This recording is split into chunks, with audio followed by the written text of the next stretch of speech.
দর্শক, ভূমিকা সাধারণত দীর্ঘায়িত করি না। আমাদের আলোচনা ভালো লাগলে, বস্তুনিষ্ঠ মনে হলে চ্যানেল সাবস্ক্রাইব করে আমাদের সাথে যুক্ত থাকতে পারেন। প্রথম আমার প্রশ্ন হলো, এটা রমজান মাস, শান্তির মাস, লোকে ঈশ্বরের কাছে নানান ধরনের প্রার্থনা জানায় এই মাসটায়, আমি যতদূর শুনেছি। তো বেছে বেছে রমজান মাসটাকেই বেছে নিল পাকিস্তান। আসলে পাকিস্তান দীর্ঘদিন ধরে আফগানিস্তানের ওপরে এত অত্যাচার করেছে, এবং অত্যাচার সইতে সইতে সইতে সইতে প্রথম বিদ্রোহ যেটা করে সেটা হচ্ছে মজিদ ব্রিগেড। মজিদ ব্রিগেড হচ্ছে পুরো একটা আত্মঘাতী ব্রিগেড। তারপর ধীরে ধীরে তৈরি হয় বালুচিস্তান লিবারেশন ফ্রন্ট, তারপর হয় বালুচিস্তান লিবারেশন আর্মি। এদের মধ্যে আবার কিছু টিটিপি আছে, তেহরিকে তালিবান পাকিস্তান, তারাও এর সঙ্গে যোগাযোগ করে এবং তারা বলে আমাদের উদ্দেশ্য আর তোমাদের উদ্দেশ্য এক। কারণ তেহরিকে তালিবান পাকিস্তান যে যারা যোদ্ধা আছে তারা হচ্ছে সব পশতুন। আর ওই যে ডুরেল লাইনের আপনি ছবিটা দেখালেন না, এই র্যাডক্লিফ এই ডুরেল লাইনটা টেনেছিল। ছবিটা একবার নিয়ে আসুন স্ক্রিনে। এই ডুরেল লাইনটা, এটা হচ্ছে বিতর্কিত লাইন।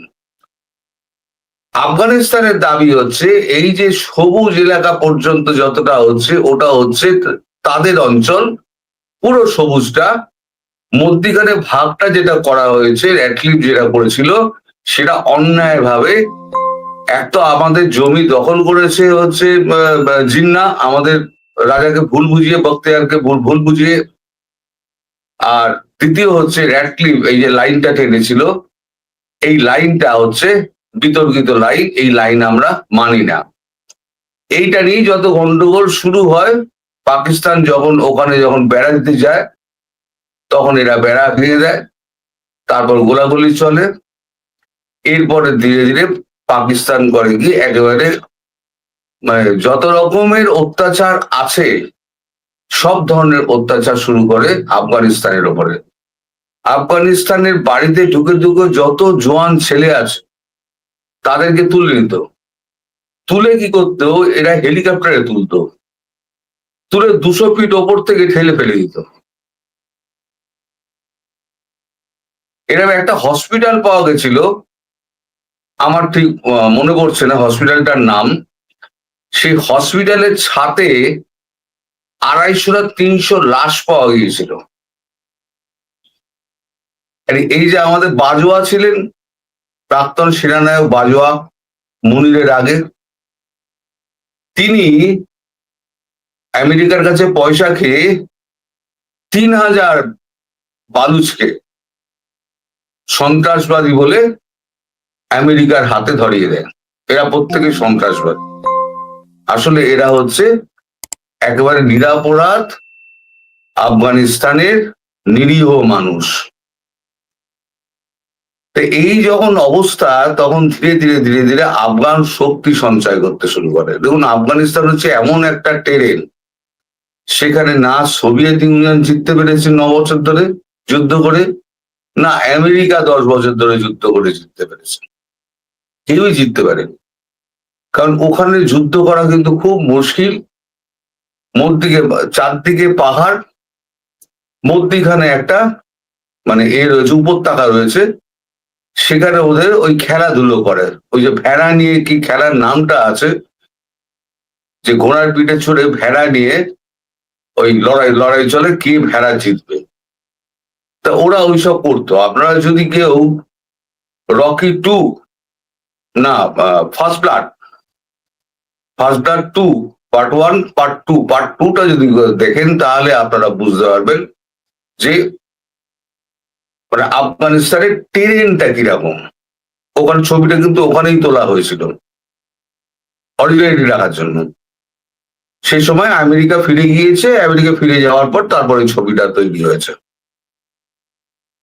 এখন একটা জাতি মার খেতে খেতে যখন তাদের একেবারে মানে সহ্যের বাইরে চলে যায়, তখন তারা বিদ্রোহ করে বসে।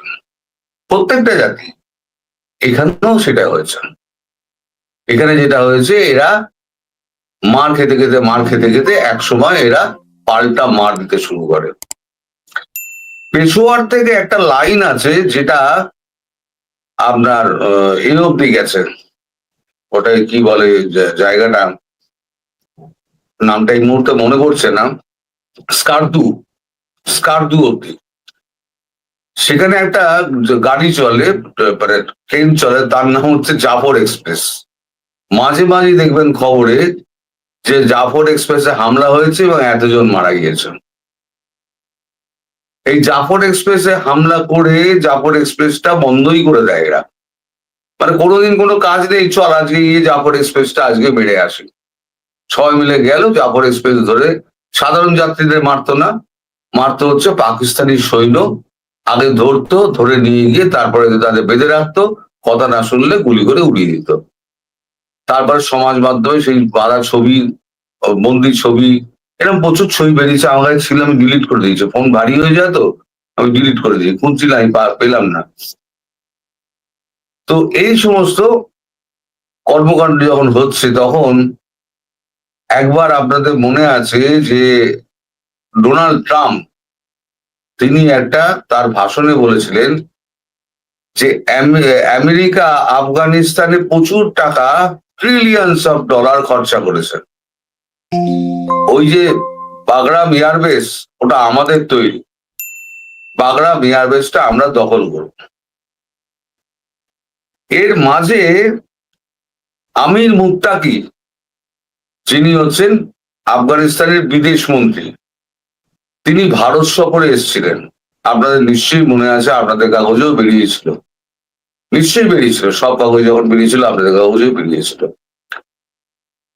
এখন ভারতবর্ষ আফগানিস্তানের খুব বন্ধু। আপনি যদি আফগানিস্তানের মানে ট্রাভেল ব্লগ দেখেন, মানে ইন্ডিয়ান ট্রাভেলার ইন আফগানিস্তান, যদি আপনি সার্চ করেন ইউটিউবে, দেখবেন ইন্ডিয়ার লোক দেখলে, अरे तुम इंडिया से आए हो, आओ मेरे साथ, तुम हमारा दोस्त है, आओ मेरे साथ रोटी खाओ। তারা এরকম ভাবে আপ্যায়ন করে। সে আপনাকে কি করে, পয়সাও নেবে না, কোনো দোকান পয়সা নেবে না, জোর করে তাদেরকে পয়সা দিতে হয়।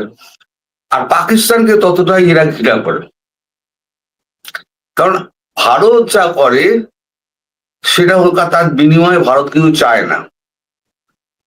এই যে আমির মুত্তাকি এলেন, তারপর আমাদের ভারতবর্ষের জয়শঙ্কর, এনএসএ, তাদের সঙ্গে কথাবার্তা হলো, হওয়ার পর তারপর দুম করে দেখা গেল ভারতীয় সেনাবাহিনী বাগরাম এয়ারবেসে পৌঁছে গেল।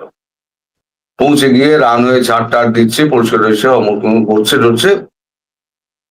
প্রথম যখন তালিবান যখন প্রথম মানে আমেরিকা যখন ফিরে এলো, বাইডেনের আমলে যখন ফিরে এলো, সেই সময় দেখবেন যে আমরা অনেক ছবি বেরিয়েছিল যে হেলিকপ্টার গুলো পড়ে রয়েছে, ওরা দোল খাচ্ছে, হেলিকপ্টারের পাখায় বসে দোল খাচ্ছে, কারণ তারা তো ওগুলো চালাতে জানে না, মেশিনারি কিছু কোনো কিছু তাদের তো বিদ্যে নেই, তারা তো পড়াশোনা করেনি।